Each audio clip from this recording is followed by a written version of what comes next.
Hey, what's up guys and welcome back to Anime King. And today I'm going to be giving you part 5 of What If Naruto Was Kaguya Forgotten Son and Saved by Kami. Remember to get this 1 to 100 like as usual.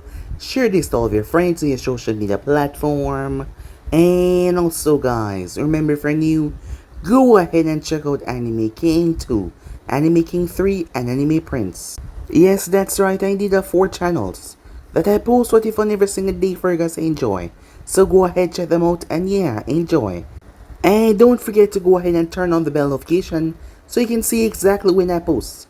So yeah, without further ado, what do you say we jump right into this new episode? Begin now guys.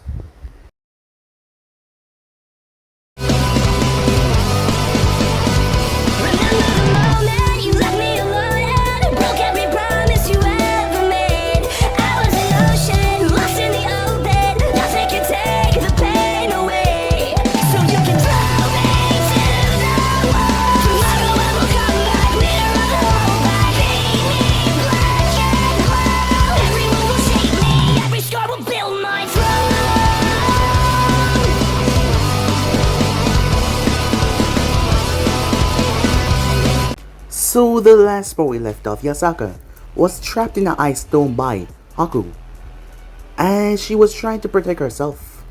There was needles coming from all around as she deflected and blocked.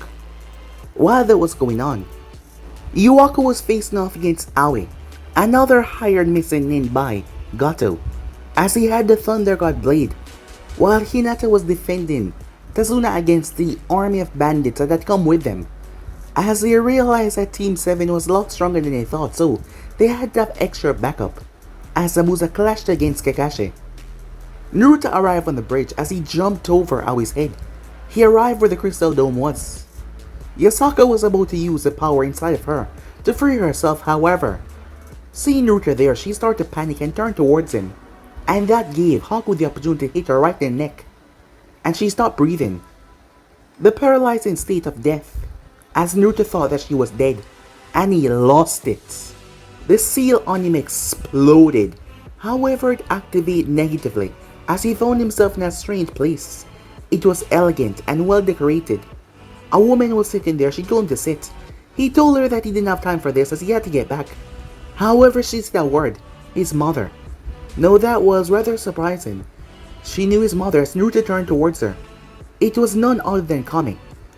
She would not talk about his mother, even though she said that he would not remember this. But she told him that what was happening to him was a fault of her own. His bloodline was trying to emerge, something that she sealed away a long time ago to make sure that he wasn't, well, used or taken by anyone because of his unnatural powers. As Naruto sat there with the woman as she spoke to him, she wanted to know now that his powers are turning, what is he gonna do with it? I mean, he's powerful enough to take over the world, or take all Chaka for himself. She was testing him to see if he has any of the traits of Kaguya, but he did not. However, just like what Haku asked him, Naruto didn't know what to lay for her. But he wanted to protect the girl despite knowing that he could protect himself. She told him that he was still young and he could eventually find something to fight for, so there was no need to push himself. As Naruto woke up back, Yasaka had woken up as the red chakra had pushed the needle out of her neck. As Naruto created a bone staff, several bones came from his back and 2 horns came in his forehead. Kami also unlocked another power which she did not tell him about. Despite the bone abilities being in his subconscious, the other one was not there, so he'll have to find that one out himself. Haku was no match for Naruto as he defeated her rather quickly. As Zabuza and Kakashi came to a stop, with Zabuza being hunted down by the dogs. With him being trapped, he told them to let Haku live.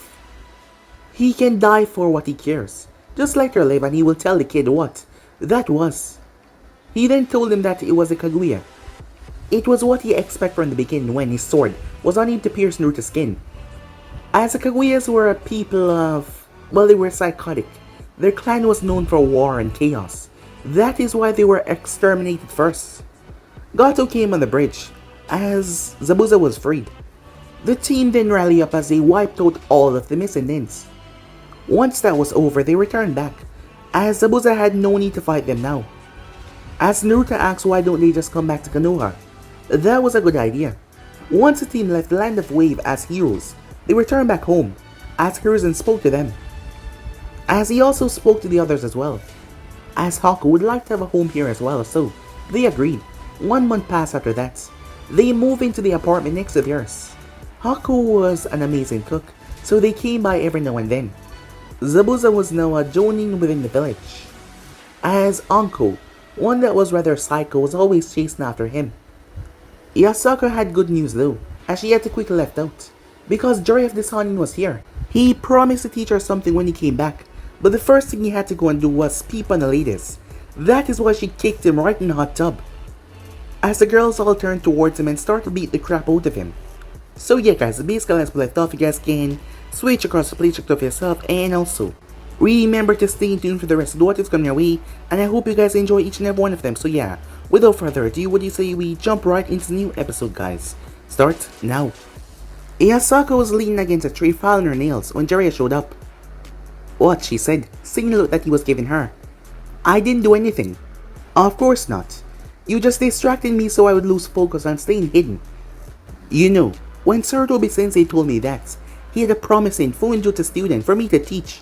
If I know how much trouble he would have been, I would have said no. He was of course lying though, not that she knew, as he would never pass up the opportunity to teach his former student daughter. Not that Yasaka knew that her father was Minato. She knew about Kushina but not about Minato. As she shrugged with a cheeky smile. But you did agree and here we are. So let's get started, Rasengan. Jiraiya grumbled at lack of respect before they got to work. Also she said, why did you want to teach me the fourth Hokage jutsu? Jiraiya shrugged. Well, it would be a shame to let it die out with me, and I have a feeling that he would want you to learn it. She narrowed her gaze at that. The fourth Hokage would want me to learn it? A small comfort for subjecting me to a life of hell, she said to herself, as Jiraiya unrolled a large scroll, showing a different complex form of Fuinjutsus all over. As he started at the bottom, alright, this one is a physical formula, as he pointed towards the matrix for the kanji for physical at the center. It can act as a physical shield from attacks and projectiles. The more chakra you pump into it, the bigger and stronger it gets. Now when I say physical, I mean non-chakra based attacks that have physical presence. It can however block punches and kicks that are enhanced by chakra, but techniques like the Shidori can still get past it since they're encased in chakra. Explosions can also get past it since they have no physical presence. After you get this down, I'll teach you the shield for them. This is the most basic formula. You can refine it to be more specialized to whatever you want. I myself have 10 versions of the seal. Of course, since they need to be placed on the hands, you can only have 2 on you at a time, so keep that in mind. Seeing that she was paying attention, he continued. And this other matrix is basically the same thing, but for chakra based attacks like jutsus. Once you master it, you can specialize it for a specific element, which will of course make you less versatile but stronger against that particular element. The fourth Hokage was even able to use his thing to block a tail beast bomb from the Kyuubi. As Yasaka looked towards him, hold on, she said. What about earth-based ninjutsu? They also have a physical presence, and they're also jutsu type. Also water jutsu as well, she said. Jiraiya nodded as he was happy that she thought of that. This seal worked by effectively expelling the chakra from a technique. If a water jutsu hits it, the chakra will be gone but the water will still continue to flow. Same with the earth jutsu as well. Lightning, wind, and fire are fueled by the chakra inside of them, so once it hit this, they will be gone though, and just fizzle into nothing like that. But of course there are exceptions. Which brings me to our next type of lesson. The 2 types of ninjutsu, creative and controlling. Yasaka raised eyebrow at that, as he continued. Creative ninjutsu work by making our chakra mimic an element, effectively turning into it. Fire jutsus are an excellent example. People obviously cannot breathe fire, so our chakra mimic fire for the duration of the jutsu before turning back into chakra and dissipating. That is why there isn't a forest fire every day from a shinobi using a fire jutsu. The fire just turned into chakra and go away. Jiraiya took a deep breath as he continued, wondering when he became Captain Exposition. Controlling ninjutsu worked by wrapping your chakra around or injecting it into something, forcing it to change and work to our desired end. Earth is a primary example of that. Let's take the Doryuki technique. The user pushed their chakra into the ground, breaking a piece of earth loose and pulling it up to the surface to act as a shield. On the other side is the Yominuma, where a person's chakra forced the ground to turn into a quick swamp. Are you with me so far? He asks. She nodded. She was clearly interested. Good. There are of course creative earth techniques and controlling fire techniques. You will need to be able to tell between the two what kind of attack your opponent is using to use the best shield to defend against it. Yasaka was silent for a while as she digests all of that. She looked up with determination. Let's get started then, she said. Time skip. 1 week later. Yasaka gripped the rubber ball as she looked towards it. Pop! It popped in her hand. Jiraiya looked at her with shock, his jaw almost on the ground. What the hell? It took me not only years to make that technique, and it took me months to start to master it. And you will learn the second step in a week? A smug smile was on her face. Well, will you look at that, she said. I guess I'm just amazing. Whatever, brat, said Jiraiya, shaking off his shock. You got the final step to work on, this time. Do not pop the balloon. This step is for learning control. When you can mold it inside the balloon without popping it, you master the Rasengan. Got it? Yasaka nodded. I'll be sure to be better with it than the fourth Hokage ever was, she said. Jiraiya smiles. He watched her turn and start to walk. I have faith that you will, he thought to himself. Time skip. With Naruto Kaguya. He still wasn't used to that. As he walked through the streets of Konoha, full shinobi gear, as he was feeling rather good today, as he saw a particular Jonin walking towards him. Oh hey, what's up Yamato, he said. As he remembered the name that Kakashi told him that he took up after becoming a sensei. Oh, hello Naruto. I heard you had a rather interesting mission last month. Yamato said with a smile as he stopped, causing his curious team to come to a stop as well. Sakura, being the most curious of the bunch, spoke up. Who's this sensei, she said. This guy was obviously their age. The wheels in Sasuke's head started to turn the minute their sensei started to talk to him. They were clearly familiar with one another, and this guy was the same age as them. He remembered their sensei agreeing that he worked with them before, so this has to be a member of that Team 7. With that figured out, he stepped forward. You're one of Team 7 members, aren't you? I've been wanting to meet you for a while. Naruto's smile got smaller as he looked towards Sasuke.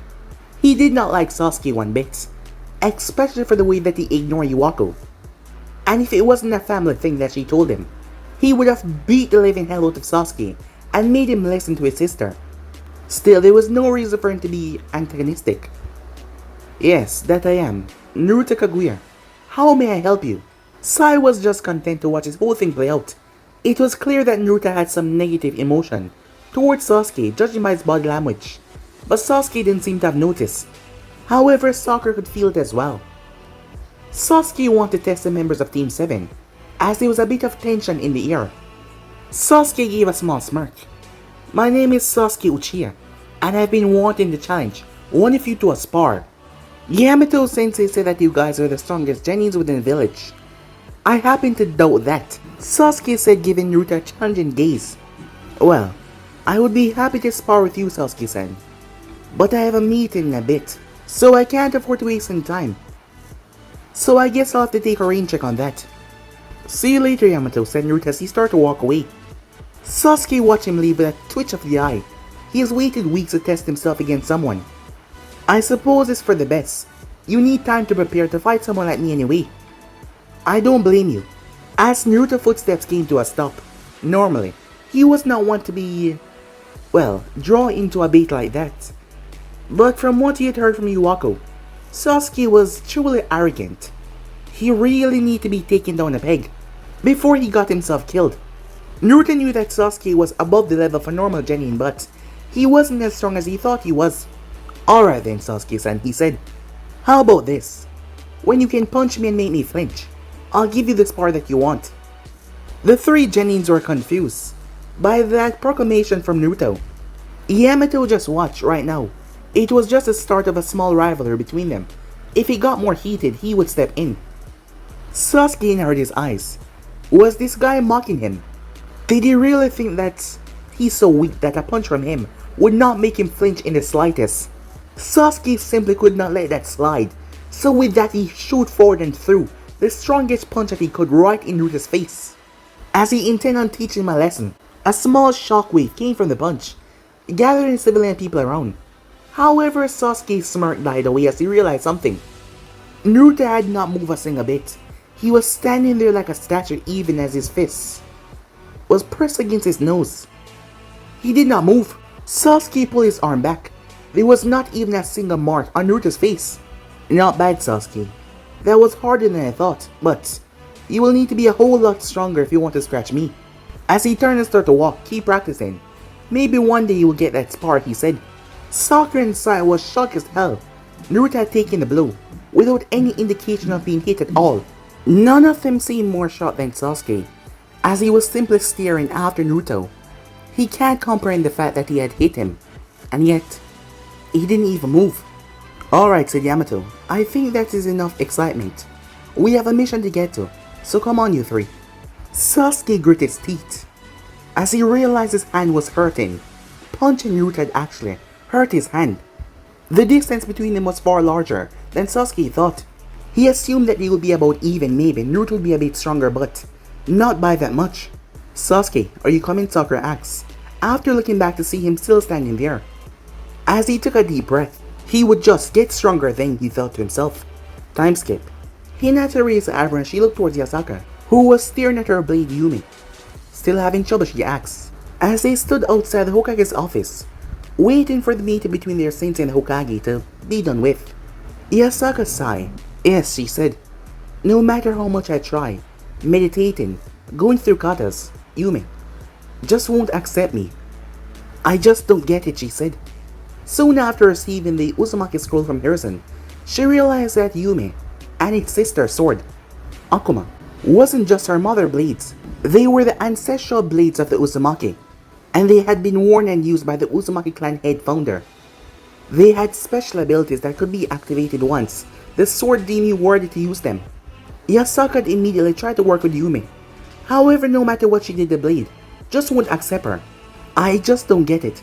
I've tried to be worthy of the Uzumaki name. I practice all the disciplines. I try to live my life like my mother's, but nothing. Hinata gave her a smile. They did also say that it took decades for the sword to accept anyone. You just need to be patient and believe in yourself. You can do it. Iwako, who was sitting there taking all of this, spoke next. Yeah, she said, placing a hand on Yasaka's shoulder. It's not like you're an anime protagonist, with some godlike enemy waiting in the wings for about 4 years from now, said Iwako like she just dropped some amazing wisdom. The two other girls' sweat dropped at the method that she used, trying to cheer Yasaka up. Thanks, Iwako. You always know just what to say, said Yasaka. As Naruto suddenly walked up. Hey, sorry it took me a few minutes. I had a little run-in with Sasuke. Iwako looked over towards him a bit surprised.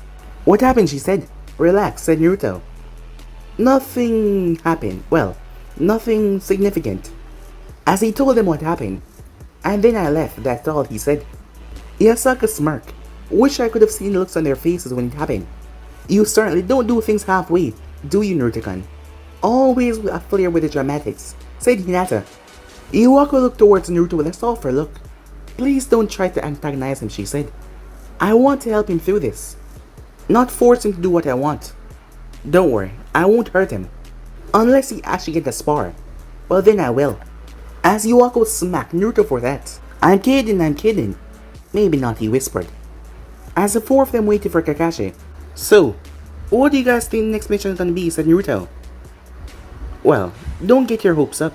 It's not gonna be that action-packed as the one in Nami. After all, remember that mission went detour, said Hinata. Well, I hope it isn't, said Naruto. If we have too long a recovery period, we won't get to enter 2 exams. Iwako raised the eyebrow. You think Sensei will allow us to enter this time? She would be lying if she said that the prospect of entering the Chunin exams wasn't exciting. Well, we're more than strong enough and capable enough. And not to mention, we're old enough now to not be instant targets. I bet money that he's gonna let us enter, and I can't wait to kick some ass, said Yasaka. Damn it, Yasaka, said Naruto with a grin. You got me all excited now. The door opened up as Kakashi stepped out. Instead of thinking about the exams, which you still might not be allowed to enter, you should be focusing on what we're doing now, especially with the mission. Team 7 focused until Naruto noticed something that was sticking from Kakashi's shoulder. You get to keep the right in the axe. The rest of Team 7 looked as they saw the blade, similar to something that he once used as well. Yep, Hokage-sama decided it would be a shame to let it sit in a vault and rust. And since I'm the only Jonin within Konoha with an enlightening nature, he decided to let me have it. Truth be told, Kakashi was wanting to use another sword since the white light blade got broken. Anyway, Hokage-sama was just briefing me on the next mission while you guys was out here. Yasaka raised her eyebrow. If you were talking about the mission, why did you have us wait out here? Shouldn't we have been in there, she asked. Normally you would be, but this mission's a bit special. It's very high profile, and Hokage-sama wanted to see if we could handle it or if he should send some envoys. We're taking it, but we're gonna be working with another team and also a Takabitsu Jonin. Hokage-sama already asked them if they're up for the mission, and they've been on standby. Which team and which Jonin? Yuako asked. Hinata activated her Byakugan as she looked around until, oh no, she said. Before they could question her, they heard a loud voice. Kakashi, my eternal rival, I challenge you. Kakashi shook his head with a sigh as a dust cloud blasted right towards them with inhuman speed as it stopped right in front of them. The members of Team 7 was used to this by now. Do you accept my challenge? The green beast of Konoha, my guy, said as his thumbs was up, a big toothy grin. Kakashi turned towards him. Sorry, did you say something, guy? Guy started to cry anime tears as he leaned against a wall as Team 7 watched him with blank expressions. Until, Naruto-san, a voice said. As Naruto turned, a flying kick came right towards his face. As he watched it as it slammed right into him. Alright, dodging is a thing, he thought to himself as he was being thrown back. It appears that something can actually, well, push me back. One of those things being excited Rock Lee, he thought, as he rolled on the ground, before picking himself up. Damn, Lee, said Naruto, rubbing his cheek. If I thought I was invincible before, well, that surely knocked me out of it.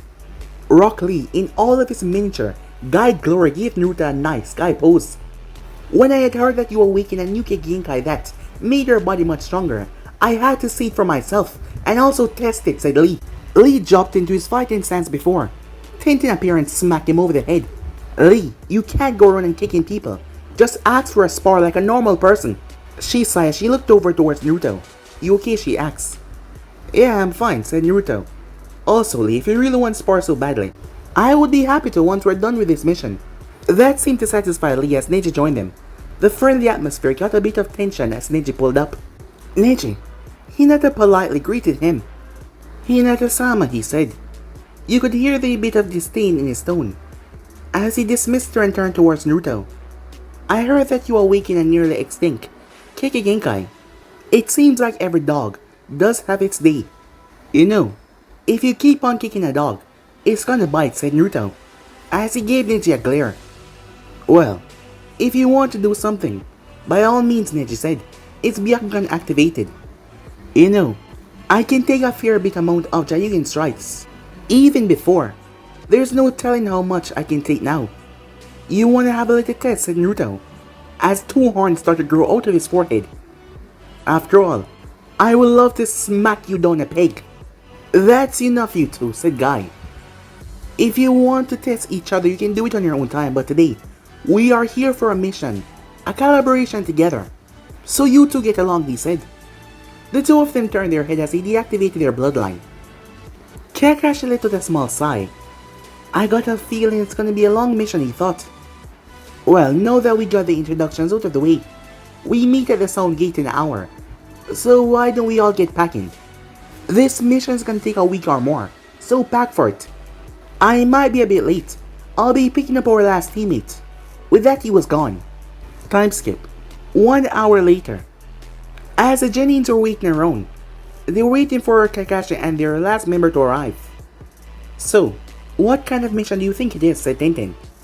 It has to be important, given the number of us that is going, and this preparation and secrecy. Indeed, perhaps we're going to be acting as guards for a visiting noble, or participating in some secret espionage, said Lee. Yasaka patted Lee on the shoulder. Lee, I hate to be the one to tell you this, but I don't think that you and Guy Sensei are very suitable for espionage. He gave her a thumbs up though, of course. My flames of youth burn brightly, too brightly to be hidden by shadows. I don't believe I could snuff them out even if the Hokage was the axe. Very good, Lee. Keep those flames of youth burning like the fires of a volcano, said Guy, as tears started to run down Lee's face. Thank you, Guy Sensei. As Guy started to cry as well, at his youthful student tears. Guy Sensei, Lee, Guy Sensei, Lee. They rushed towards and hugged each other as the place changed into a beach with a beautiful sunset. Hinata activated her Byakugan. No matter how many times I see it, I can never fathom how does it work, she said. Yeah, said Yuako, Sharingan activated. I keep looking for chakra or something to dispel it, but it just... I don't understand, she said. As Naruto was numb to this by now, he was Lee's favorite sparring partner beyond Guy Sensei, so he was used to it. He was then cut off as he felt something wrap around him. Two pair of arms wrap around him tightly, as two fluffy things press into his back. Hey there, Naruto-kun. Kakashi told me all about our new bloodline. I'm sure there's a joke about bones and hardening in there somewhere, but that's just beneath me. Naruto shivered at the voice in his ear before the person behind him licked him right on the cheek. Speaking of being beneath me, you want to come back to my place after this mission? Uncle Sensei, can you please not, said Naruto, as she chuckled at that. Well, she said, releasing him. Nice to know no matter how tough you get, I can always turn you into a blabbering mess. Also, I wasn't kidding about the invitation to my apartment. You're actually really cute. As Naruto blushed and turned away, crossing his arms, making her laugh. Excitedly, Yasaka walked over to them. Uncle Sensei, you're coming on this mission with us, she said. You bet. No way in hell I'll miss a chance to go on a mission with my favorite blonde. As Uncle had taken a liking to Yasaka, well, given the both of them background, and they became quick friends. Yasaka was also the one to first meet Uncle. When she had invited her over, Uncle saw Naruto, and she just enjoyed teasing him. Since then, she loved to do it. As Kakashi arrived, to see Naruto blushing and looking away, Yasaka and Uncle were whispering something to one another, the both of them smirking. Yuako and Hinata was staring at Guy and Lee hugging. Neji and Tenten was ignoring the madness. Alright everyone, he said, it's time to go over the detail of the mission. Once they all were gathered, he started to speak. We've been tasked to investigate Tani Village, a town just over the border in Tea Country. Many merchants that get off ship in Dikarashi stop at this port to rest and sell some of their goods. It's right in the middle of a canyon. You pretty much have to pass through it to stay on the road. However, we receive a report from Dikarashi that a large number of villagers from Tani Village arrive and are talking about the village being covered by fog and taken over by monsters. The Genin were put off by this as Guy spoke. We doubt there are monsters really in the village, but the people were truly scared of what they saw, so we're going to be investigating and taking care of whatever we find. Any questions? Tintin spoke up. Did any of the villagers have any idea what these monsters were? Guy shook his head no. The most I can say is that people went missing in the dead of night, and all people ever saw was shadows creeping around the town. Uncle said, adding her thoughts. Most likely it's a group of rogue shinobis or bandits. We can't say what they're up to, but we're gonna find out. Alright, the sooner we get there, the sooner those people can find some peace, said Kakashi. With that they move out. Back at the Hokage's tower, Harrison looked through another document in the pile that he still had to read. He definitely needs someone to hand the hat off to soon. He was getting too old for this. Still, he had to power through for a while longer. If he retired now, then Danzo will be the next Hokage. No doubt about it, and Harrison could not allow that. He will just have to go through a few more years until another candidate appear. Maybe Kakashi or Jiraiya. He doubted either of them would be wanting the position, but there was still hope. A sudden poof appeared in his decks, showing that it was a small toad. It spat out a letter then vanished. Harrison was confused. Jiraiya was still in the village, so why? Why would he send a letter like this? This made no sense. Speak of the devil, just as he was about to open the envelope, Jiraiya opened the window and hopped through. So, Sensei, what's up? He said. What do you mean? I didn't call you. I thought you wanted something since you sent a toad. To deliver this, Hiruzen said, holding the envelope. What? I didn't summon a toad. Or did I send you anything? As the tool man looked towards the envelope, Jiraiya took the contract scroll off his back. I know it wasn't Yasaka. I haven't even brought up the contract with her yet. He looked at the two names, his own and Minato's. Now cross off. What the hell is going on? Just a second, he says. He went through hand sign before he brought his hand down, summoning jutsu. In a poof, there was a small toad, green, holding on to a cane. Ah, Jiraiya boy. It's been a while since you summoned me. Tell me, how's Yasaka-chan? Ma and I have wanted to meet her for a long time. He then noticed the seriousness in the room. I wish this was a casual call, Pop. However, there's something strange going on. This is my sensei, Sir Toby Hiruzen. The toad hopped up on the decks and held out a hand to the man. It's a pleasure to meet you, Hokage-sama, he said. Jiraiya boy has told us all about you. My name is Fukazaku. It's a pleasure to meet you as well, Fukazaku-sama. I just wish it was under some better circumstances. As Jiraiya spoke up normally, I wouldn't waste your time with something another Toad can do. However, you're the expert on the scroll. Did you guys make a new contract? And has anyone new signed it? Fukazaku raised a confused eyebrow. No, we didn't. That is still the only contract. What is this all about? As they explained what happened, as he struck a thinking pose. Well, that is a mystery. There certainly isn't any new contracts. Actually, if I remember correctly, the night Minato-chan died, he asked Gamabunta for a one-time summoning scroll. He said he was planning on using it if he and Kushina couldn't get back to the village after the battle with the Kyuubi. One-time summoning scrolls were a simple item. They were basically a free summoning item, as shinobi could use them to summon an animal from their contract with no chakra required. They could even be used by someone that was not connected to the summoning animal. Jiraiya raised an eyebrow. Did he ever use it? I don't know. One-time scrolls aren't linked to the main summoning scrolls of users, so we can't tell if someone used it or not. I suppose the only thing we can do is read that letter right there. They turned towards the letter as Hiruzen examined it for any seals. Upon finding none, he pulled it out as he started to read. The more he read, the more grave, angry look came on his face. And then he couldn't control it. The killer intent that washed out of the old man startled everyone. The raw, potent feeling of death, showing that the man was still the kami of shinobi, the professor. His title was still there despite his old age. As Jiraiya had to step back, sweat creased in his forehead.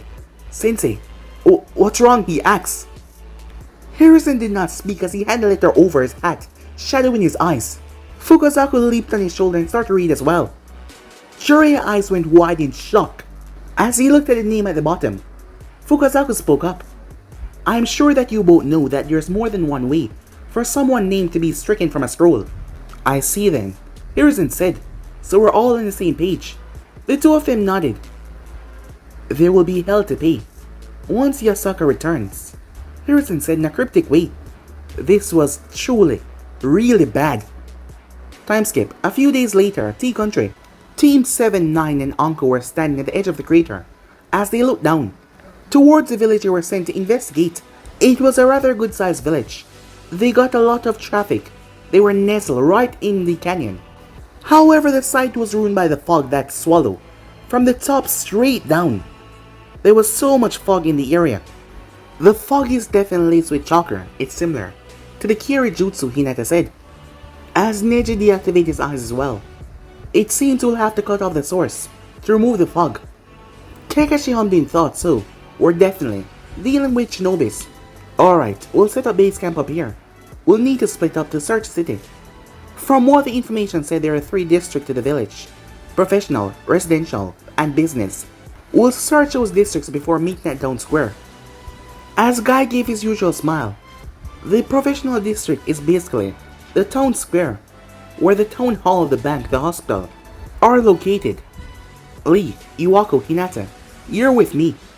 He then turned to Kakashi. Yasaka, Tenten, and I will take the residential district. It's the largest of the 3, so having someone who can make a bunch of clones will come in handy, not to mention a long-range specialist. As Naruto realized something as he started to list off the members, he then shivered as Uncle spoke. Well, you two, Looks like you get stuck with little old me. Ain't you the lucky ones? As she wrapped her arm around Naruto and Neji, the business district is filled with narrow paths, so a guy that can see through buildings and a guy that is harder than steel. We won't have to be worrying about the ambush. The two of them did not seem pleased. Maybe I can swap places with Neji, Hinata said. No can do, Kakashi said.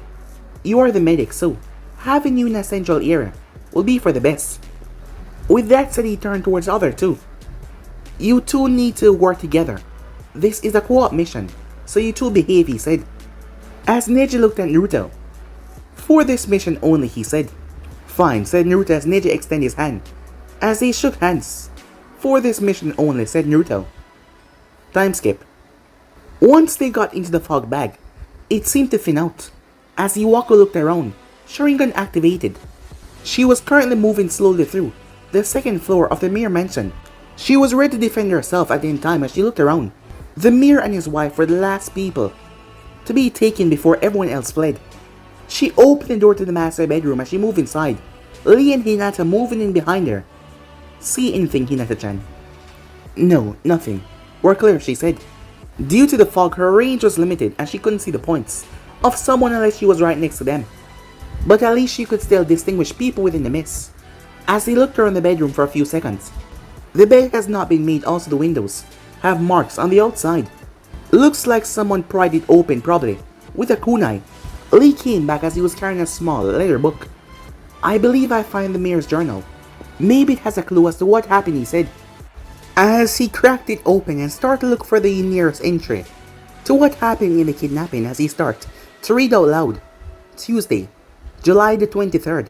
I honestly don't know what to think about these disappearances. The only people that seem to go missing are criminals. And while I don't condone killing, I'll admit when Cole disappeared, I just wrote it off. I was even a bit relieved its criminal activity was becoming a bit too much for everyone. I thought that he just move on or offend the wrong people. I became more suspicious when more and more criminals start to disappear off the streets. But I did not see the harm. That's a terrible thing to think, but I know. But I have to think about the whole village, not just one criminal. I have no idea who or what is taking these people, but as long as no one decent is harmed, I don't see too much reason to be worrying. Lee schemed through the entries until he found another one that seemed to have something to do with the disappearance. Saturday, July 27. Suzu the baker was taken from her home last night. I should have sent for Shinobi the moment these disappearances became suspicious. I let whoever it is keep on taking criminals, and I did not do anything about it. When they ran out of thugs to snatch, they went after Suzu. The village is in an uproar right now. She was someone that everyone liked. No one had any problems with her. Not even Koga and his goons bothered her. Hell, they were some of her best customers. I have to find the cause of these disappearances. If it turns out to be too much for me to handle, I'll have to send help for Shinobis. The rest of the entries are filled with nothing but dead end after another dead end. He never found out who was taking the people. The final entry said that he will send for Shinobis next morning.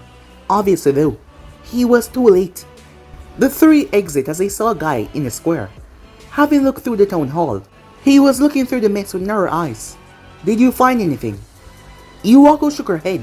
Someone, most likely a shinobi, pried open the window to get into the mirror bedroom. But not much else. Lee found the mirror journal, but there wasn't much in it. Guy looked over the entries. So these shinobis were kidnapping criminals for some reason. Then they ran out and started to go after the decent people. If I have to guess, I would say they don't care who they take. They only took criminal first because it was easy.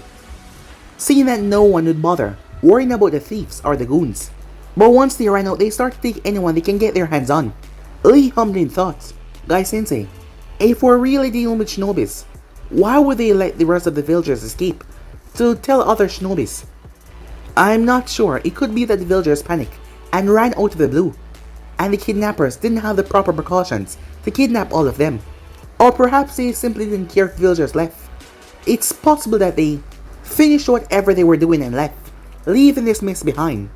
But before we jump to conclusions, let's check the bank and hospitals before waiting for the others. You three check the hospital, I'll search the bank. As they separated, Guy arrived to the rather small bank. Much like the rest of the village, it was completely deserted. Its footsteps echoing on the hard marble floor made the place sound quite ominous. Luckily, the bank was just one room, with a few desks for bankers and a counter for the tellers. As Guy checked over the cage door to the vault, nothing was taken, no sign of any struggles, and it looked like the catch box having even been tampered with. It's like everyone disappeared into thin air at once. As for the hospital, it was just a small clinic with a few offices and a few examining rooms and a surgery room. It was a bit small to be called a hospital, but Hinata was not one to judge. As she moved quickly and efficiently, as she took stock of the supplies, as she looked through the rooms, as she moved, she became increasingly frustrated with the lack of progress. These guys are real professional. Nothing has been taken from anywhere that we checked, Hinata thought. She looked over her shoulder as she felt a shiver ran down her spine. This place is giving me the creeps. If there's one thing horror movies and games have taught me, hospitals are never a good place. She smacked her cheek. Calm down, Hinata, she said. Everything's gonna be fine, she told herself. Something flashed past her vision. She jumped away as she pressed up against the wall rather quickly, ready to defend herself. What is it? Said Iwako, as she looked towards Hinata.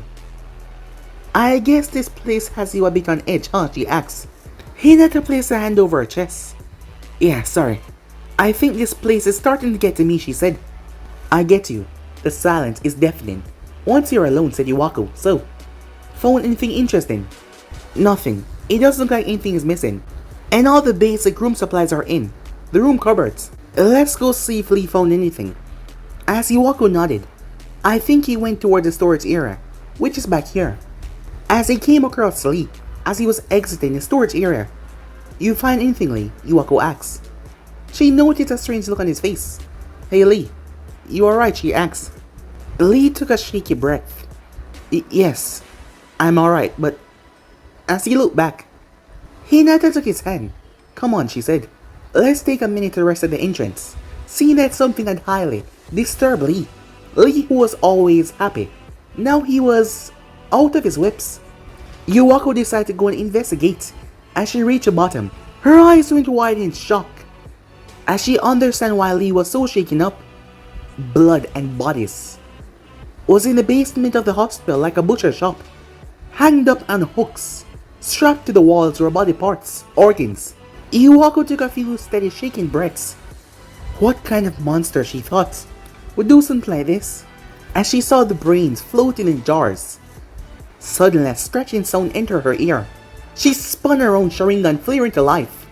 However, she saw nothing.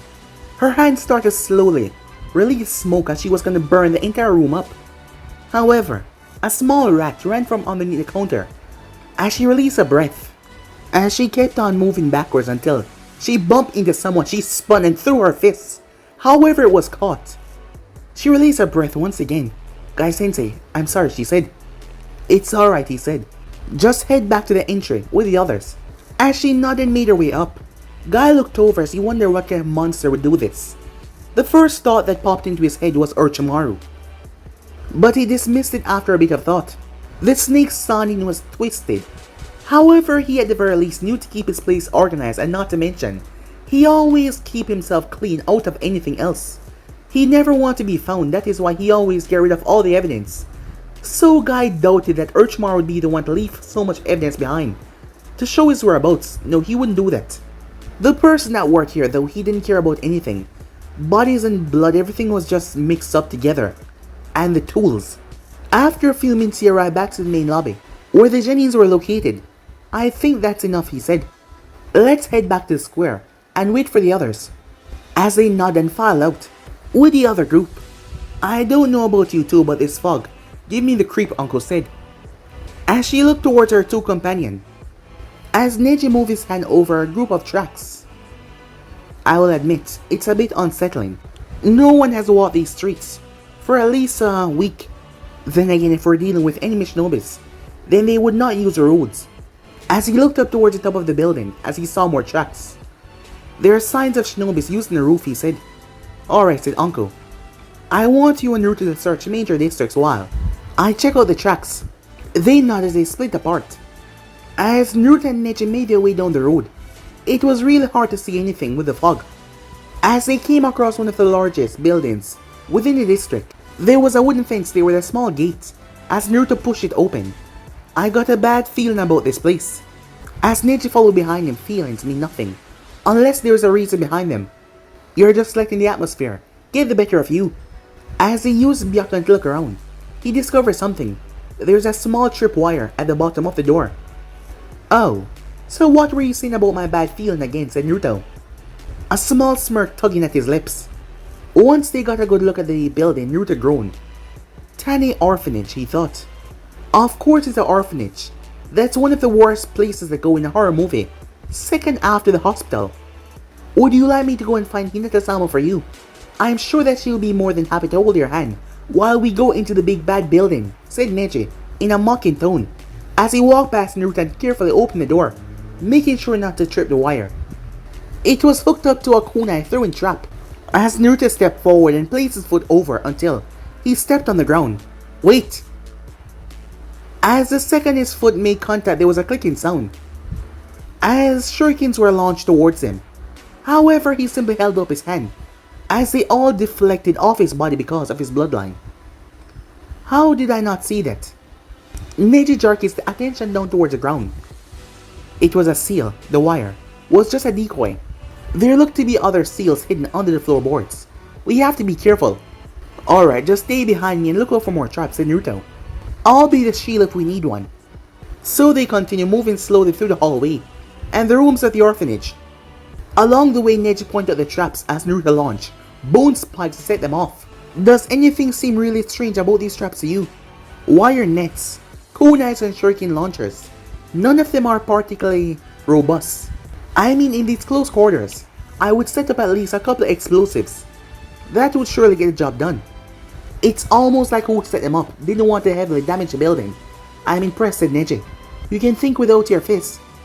I swear to Kami, I will slap you through one of these walls, said Naruto. Neji snapped his gaze towards him. I would like to see you wait, he said, stopping himself, as he saw something. A stairway, and it looks to be under a hidden trapdoor. Not something that you would do for a normal basement. Through the door there, but there's another trap, as Naruto silently made his way towards the large double doors. So how do I disarm this one? I don't think it's that simple. I'm not a sealing expert, but it looks to be a whole sealing array built around this one trap. I am not sure that we can disarm it. Well then, let's just spring it, said Naruto as he created a clone, as him and Neji retreated backwards. They found some cover into the room off to the side, as the clone kicked the door open. The clone popped as Naruto got the memories. Get down, he yelled, tackling Neji to the ground, as a colossal explosion tore through the building. Wood, debris, everything was sent sailing all over. Once it finally did, Naruto sat up groaning, as his ears rang. As it took Neji a while to fully recover, after all, he wasn't as durable as Naruto. Anko appeared though, as Naruto couldn't quite hear what she was saying fully because of being unable to hear perfectly at the moment. I'm fine, he said. My clone set it off. Neji might need some help though. As she made a second to make sure he was alright before she moved over towards Neji, who had some bruises. They definitely hurt, but it was nothing serious. After the ringing in their ears finally stopped, Uncle spoke up. I was just about to find you two when I heard the explosion. What the hell did you guys find in here? As Neji looked over towards the center of the explosion, the entire building is booby-trapped. But that is the only explosive that we've run into. I couldn't find a way to disarm it, so one of Kaguya clones tripped it. Speaking of that, what do you think they were guarding with a trap like that? As he walked closer to the door, glancing inside the room, as he briefly thought about going inside, but before, hey Neji, is there any more traps in here? No, they were all either destroyed or disarmed in the explosion. As they entered the room, it was a strange dining hall. The mist is preventing me from seeing straight down the staircase, but I bet something is hidden down there. Most likely it's our trap-loving friend's hideout. Let's head back and meet up with the others. We don't want to head right into the hornet's nest with just a third of our group. As they nodded as they made their way outside, heading towards the square. With the other group, Yasaka had her eyes closed as Tenten looked towards her. Man, I wish I could make so much clones. It's a rather useful technique, she said. Yes, it would make a lot of missions much easier. Of course it does have its drawbacks, like her needing to meditate, so she don't get a migraine from all the feedback at once, said Kakashi. Tintin was feeling uneasy once again as she looked towards the fog. Kakashi-sensei, be honest with me. What do you think that we're dealing with here? It's not monsters, if that is what you're thinking. This fog is laced with chakra. We're most likely dealing with a group of shinobis, who are hiding something very big, said Kakashi. So just keep your guard up. Yasaka opened her eyes. My clones have finished searching the houses, but they only find one thing of noteworthy. You guys are gonna want to see it. As she stood up and made their way. As they arrived towards the room, there was a dead body. Kakashi took a single look before he spoke. It's a shinobi, no doubt. He was wearing a face mask, the shinobi vest, and the clothing underneath. However, his headband had no symbol on it. So either they did not belong to any village, or what village they belonged to was keeping themselves secret. It looks like he's been dead for a few hours. He must have died right before we entered the village. Kakashi noticed a few more things, the bloody kunai, and... Is that a bite mark, he said. Sure enough, there was a huge bite mark on his neck. That was what that killed him. As Yasaka couldn't help but make a crack. Maybe we're dealing with zombies. It's the perfect zombie weather, after all. Tintin looked towards her. Don't even suggest that. I hate zombies. I hate zombie movies. Anything that have to do with zombies. So don't you dare put that thought in my head, she said. As she looked around, Kakashi turned his attention towards a trail of blood that was leading further into the house. Alright you two, he said. Let's get back to the basement and see where his killer went. As he flipped out a kunai. As they followed after the trail of blood. As Kakashi sniffed as he looked forward. What is that? But guys, if you ain't subscribed right here, if you want to see the next person do, like, subscribe, comment down below, and turn on that bell notification to stay posted. Remember to share to all of your friends in social media platform. And also guys, don't forget to stay in tune for the rest of the what ifs coming your way over an Anime King 2, Anime King 3, and Anime Prince guys. If you're new, yes, I indeed have 4 channels that I post what if on every single day. Yes, you heard that correctly, every single day for you guys to enjoy. So go ahead and just destroy that red subscribe button and become a part of the Anime King family. And thank you for all of your help and your support. And yeah, without further ado, I'm off and now. See you guys soon. Peace, guys.